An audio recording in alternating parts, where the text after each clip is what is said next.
Good morning, students. Today is Tuesday, April 29th, and I'm going to continue reading Charlotte's Web. I'm going to read chapter 19.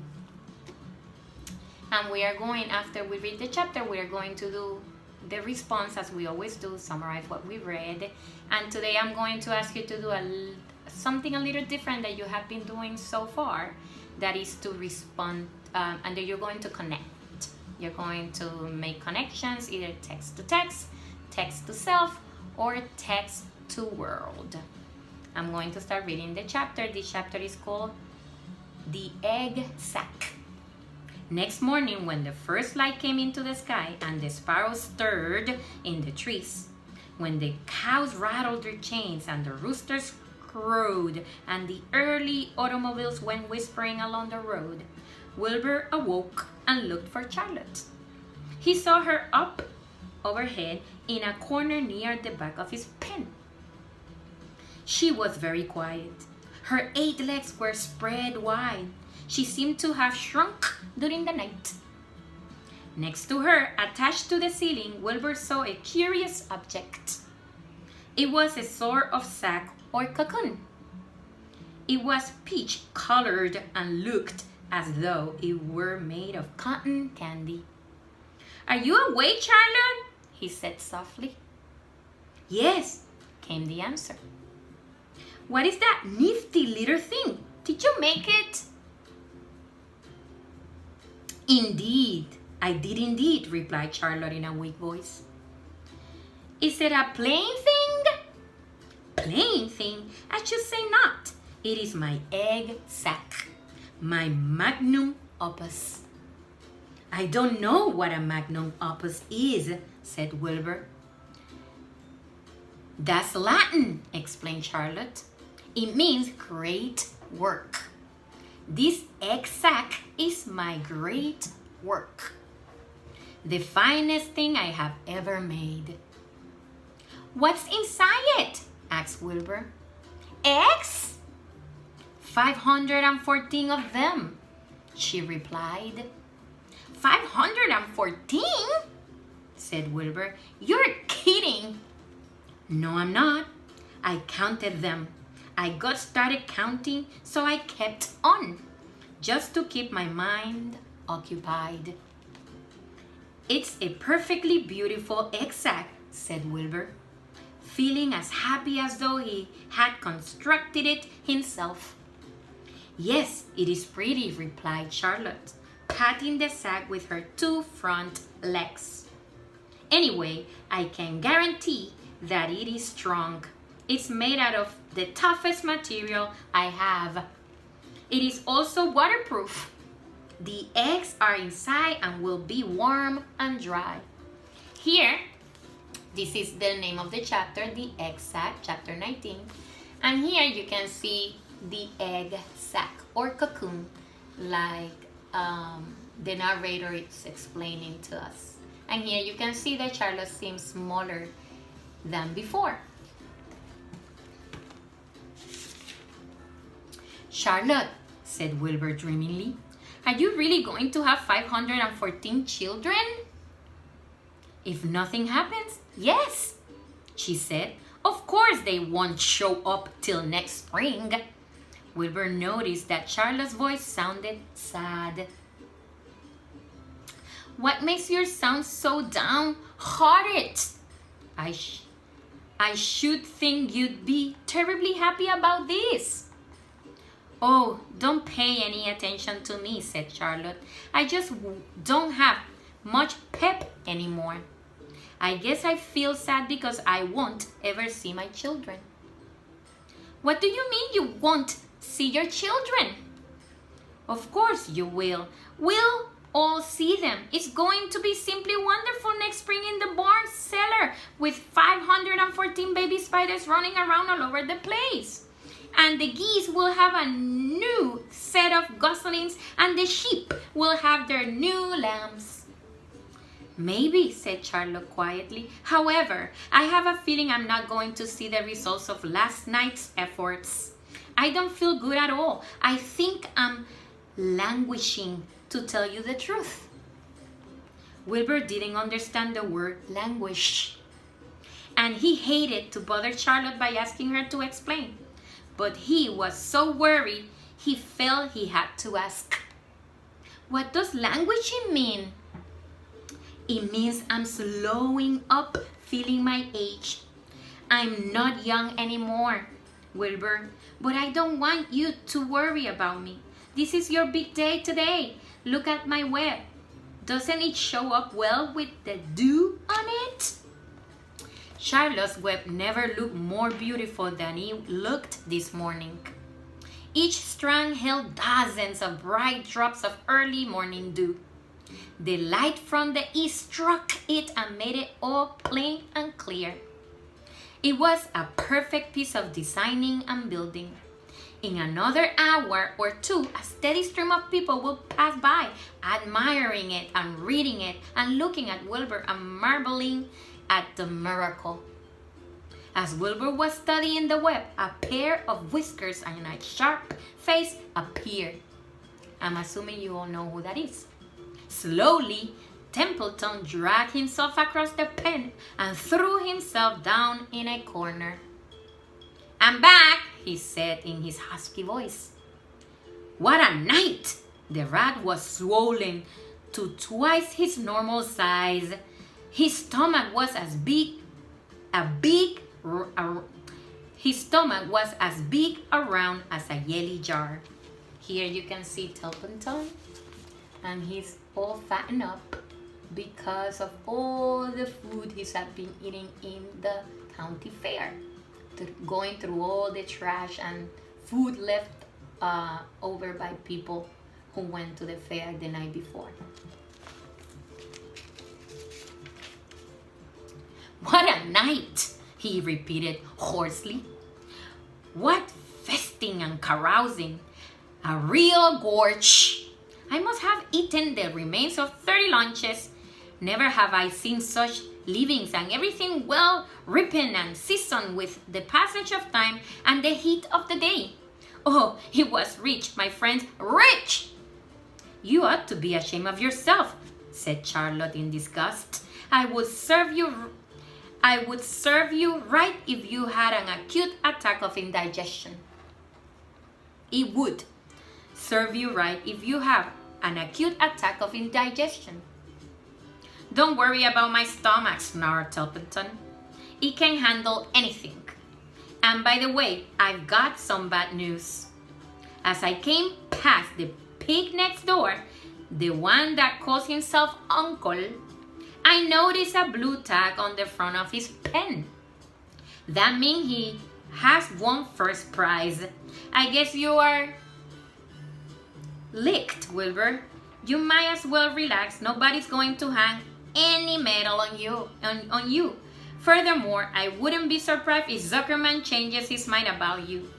Wait till he gets hankering for some fresh pork and smoked ham and crisp bacon. He'll take the knife to you, my boy. Be still, Templeton, said Charlotte. You are too stuffed and bloated to know what you're saying. Don't pay any attention to him, Wilbur.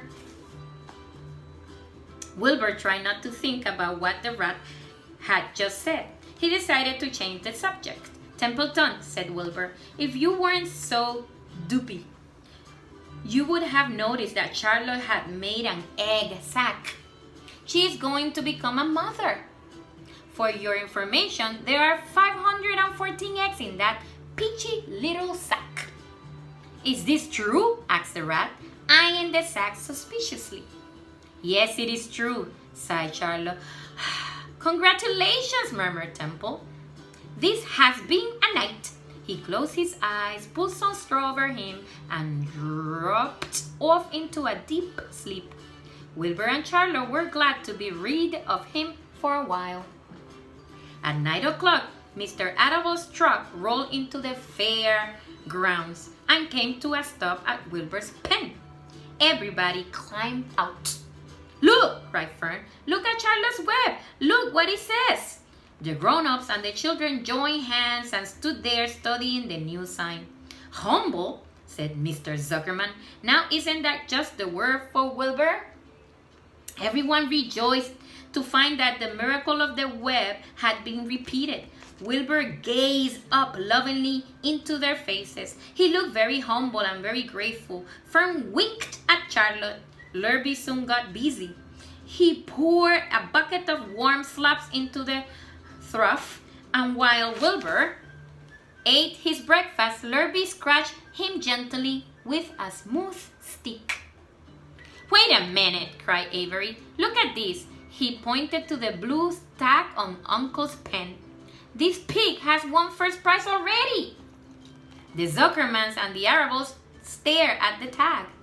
Mrs. Zuckerman began to cry. Nobody said a word. They just stared at the tag. Then they stared at Uncle. Then they stared at the tag again. Lurby took out an enormous handkerchief and blew his nose very loud. So loud, in fact, that the noise was heard by stable boys over at the horse barn. "Can I have some money?" asked Fern. "I want to go out on the midway." "You stay right where you are," said her mother. Tears came to Fern's eyes. "What's everybody crying about?" asked Mr. Zuckerman. "Let's get busy, Edith. Bring the buttermilk." Mrs. Zuckerman wiped her eyes with her handkerchief. She went to the truck and came back with a gallon jar of buttermilk. "Bath time," said Zuckerman cheerfully. He and Mrs. Zuckerman and Avery climbed into Wilbur's pen. Avery slowly poured buttermilk on Wilbur's head and back, and it trickled down his sides and cheeks. Mr. and Mrs. Zuckerman rubbed it into his hair and skin. Passersby stopped to watch. Pretty soon quite a crowd had gathered. Wilbur grew beautifully white and smooth. The morning sun was shone through his pink ears. "He isn't as big as that pig next door," remarked one bystander. "But he's cleaner. That's what I like." "So do I," said another man. "He's humble too," said a woman, reading the sign on the web. Everybody who visited the pig pen had a good word to say about Wilbur. Everyone admired the web, and of course nobody noticed Charlotte. Suddenly a voice was heard on the loudspeaker. "Attention, please," he said. "Will Mr. Homer Zuckerman bring his famous pig to the judge's booth in front of the grandstand?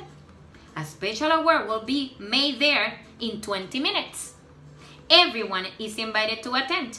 Crate your pig, please, Mr. Zuckerman, and report to the judge's booth promptly." For a moment after this announcement, the Arabels and the Zuckermans were unable to speak or move. Then Avery picked up a handful of straw and threw it high in the air and gave a loud yell. The straw fluttered down like confetti into Fern's hair. Mr. Zuckerman hugged Mrs. Zuckerman.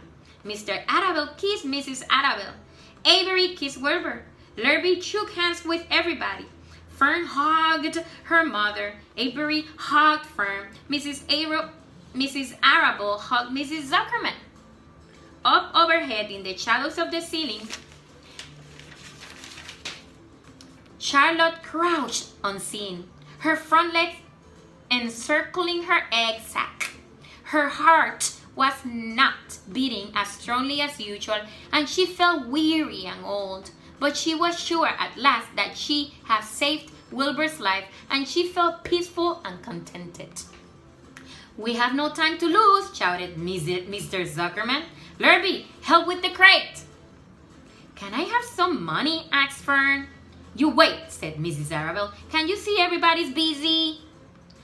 Put the empty buttermilk jar into the truck," commanded Mr. Arabel. Avery grabbed the jar and rushed to the truck. "Does my hair look all right?" asked Mrs. Zuckerman.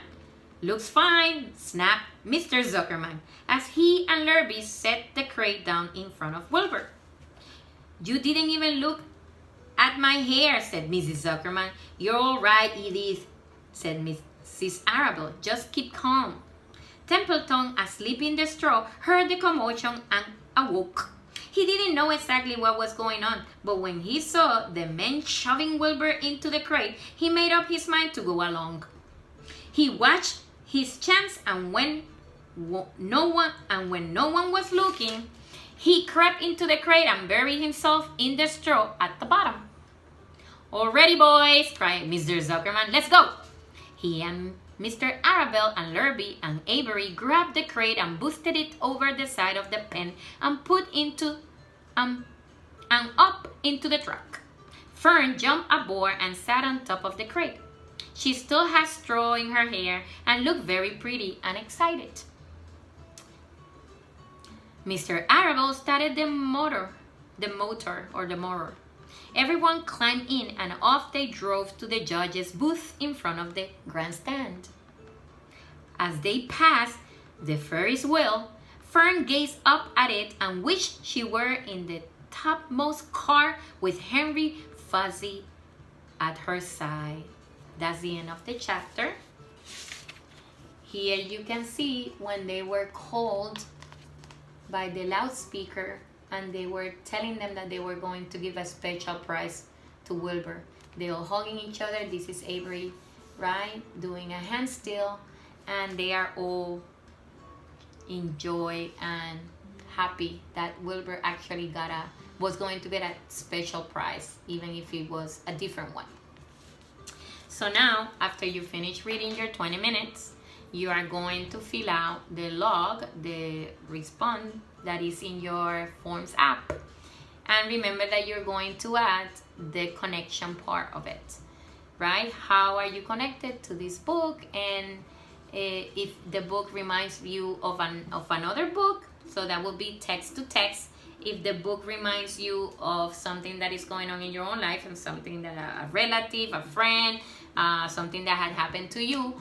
Or the last one is if the book reminds you of something that had happened in the world, like something that is going on around you in the world at large, right? Not only to you, to most people. And then you need, if you're using that one, you need to be general. Most people are in the world. I saw this on the news and this is going on in the world, and you need to use it like that. No, it reminds me of my cousin or my friend, because that's text to self connection, not a text to word connection. Or you can do a text to text connection. That is when the book reminds you of another book or movie or TV show that you have seen before, and you need to make obviously the explanation. You need to explain how are they connected or related.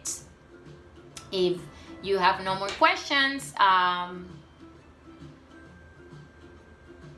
just go to the app and submit the response, and then I guess see you on Wednesday. Have a wonderful rest of the afternoon, or have a wonderful rest of the day, and talk to you tomorrow during class. Bye. Be safe. Remember,